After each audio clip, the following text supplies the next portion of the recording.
तर पुण्याला आज दिवसभरात पावसाने कसं झोडपून काढलंय, काय होतं पुण्याचं चित्र बघूया.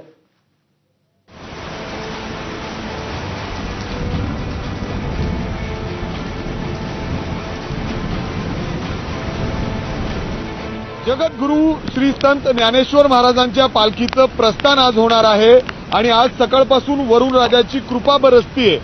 मुसळधार पाऊस पुणे आजूबाजूच्या परिसरात आळंदी भागात सुरू आहे आणि रस्त्यावर अनेक ठिकाणी अशा पद्धतीने पाणी साचलेलं आहे.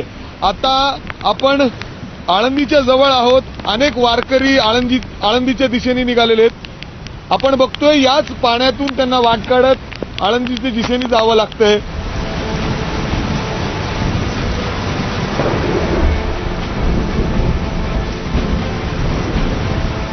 या वर्षी इतका प्रचंड पाऊस झालेला आहे की त्याच्यामुळं शेतकरी आमचा बिचारा शेतकरी राजा हवालदिल झालेला आहे आणि विठ्ठलाने या शेतकरी राजावर कृपा करावी आणि ओला दुष्काळ तरी किमान करून देऊ नये.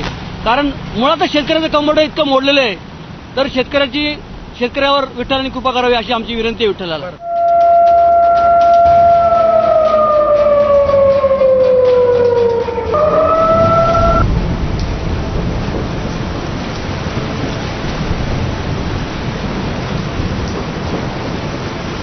मी आहे सध्या पुण्यातल्या पर्वती परिसरातला हा महत्त्वाचा रोड आहे जो सणस क्रीडांगर आणि सारस बागेला जोडतो.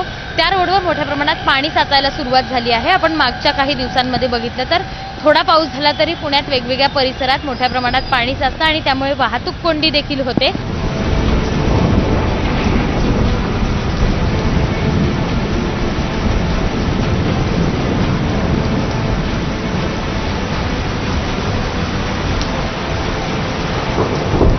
मागे बघितलं तर आपण हिंगणे खुर्द परिसरात आहोत आणि जे घरं बघतायत त्या घरांचा जो रस्ता आहे त्या रस्त्याला साधारण धबधब्याचं रूप आलं आहे.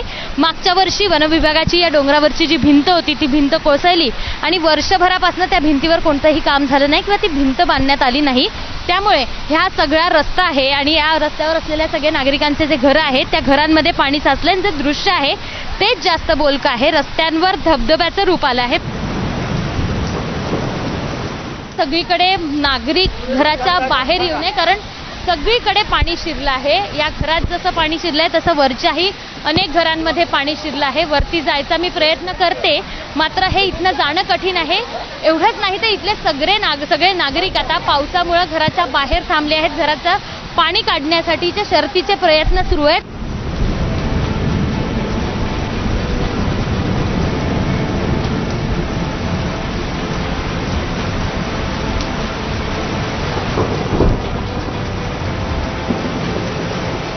खडकवासला धरणातून 2000 क्युसेक्सनी पाण्याचा विसर्ग सुरू करण्यात आलाय. मात्र त्याआधीच ओढ्या नाल्यांना जे पाणी आलंय त्यामुळं मुठा नदीच्या या पाणी पातळीत वाढ झाली आहे. डेक्कन भागातील भिडे पुलाचा हा परिसर, खरं तर भिडे पूल गेले काही महिने इथं जे मेट्रोचं काम सुरू आहे त्यामुळं बंद आहे वाहतुकीसाठी.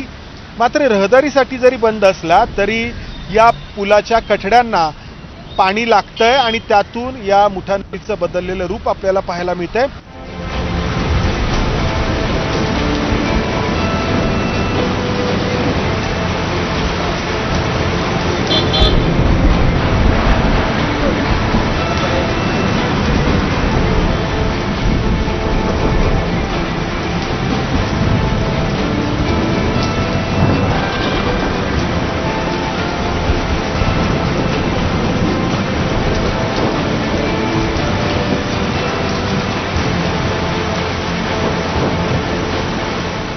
मात्र अनेक ठिकाणी सध्या हीच परिस्थिती पाहायला मिळते. अनेक सखल भागांमध्ये देखील पाणी साचायला सुरुवात झालेली आहे आणि मुसळधार पाऊस पुण्यामध्ये अजून सुद्धा बरसतोय. कॅमेरामॅन विजय राऊतचं मी मिकी घई, एबीपी माझा.